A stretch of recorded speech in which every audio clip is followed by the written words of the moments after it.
The Parable of the Old Bookstore. In a quiet town, there was an old bookstore tucked away between two modern buildings. It had no flashy sign, no bright lights, just a worn wooden door that creaked when it opened.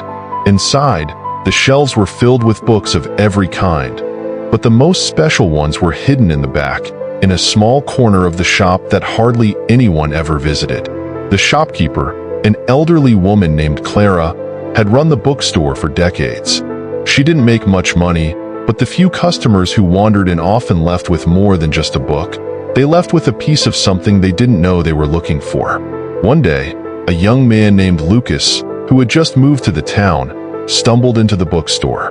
He was searching for something new, something to reignite the spark he had lost in his life. He wandered aimlessly through the aisles, picking up books only to put them down again. The shelves seemed too full, too overwhelming, as if there was too much choice and not enough direction. Clara noticed him and approached quietly. "Looking for something specific?" she asked, her voice soft but full of years of knowing. Lucas sighed. "I don't even know anymore," he admitted. "Everything feels like it's just noise. I thought maybe a book would help, but none of them seem right." Clara smiled and led him to the back corner, where the books were older and their spines cracked with age. She pulled out a small, leather-bound book and handed it to him. It was unmarked, simple, and Lucas could barely make out the title. "This one," she said, "is for when you don't know what you need." Lucas took the book, skeptical but polite, and left the store. For weeks, the book sat untouched on his shelf, gathering dust as Lucas busied himself with his work and daily distractions. He felt the weight of time passing, and with it, a sense of emptiness that only grew.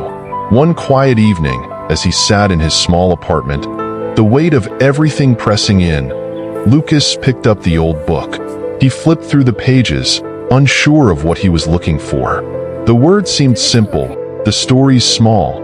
Stories of ordinary lives, small moments of kindness, quiet victories, and humble losses. There was no grand plot, no dramatic climax, just the ebb and flow of life's details. He read for hours, finding himself lost in the small moments that somehow made up a whole. As the days passed, Lucas found himself changing. He began noticing things he had overlooked before. The small acts of kindness between strangers, the quiet moments of joy hidden in the ordinary, the way a simple smile could brighten a day. The world outside hadn't changed, but the way he saw it had. Months later, Lucas returned to the bookstore, the old book in his hands, its pages now well worn. Clara was there, sitting by the counter, as if waiting for him. "You've read it," she said, her eyes gleaming with understanding. Lucas nodded. "It wasn't what I expected," he said softly. "It wasn't even a story about someone extraordinary.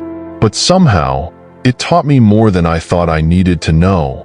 Clara smiled, her eyes twinkling. She took the book from him and placed it back on the shelf.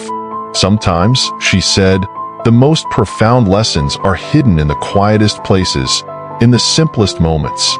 It's not about searching for the big answers, but noticing the small things that already make us whole. In life, we often search for the dramatic, the grand, the spectacular. But the true beauty lies in the simplicity of everyday moments, in the unnoticed kindness, the small victories, the quiet spaces between noise. The lesson isn't something you find, but something that unfolds as you stop searching for more and begin to see what's already there."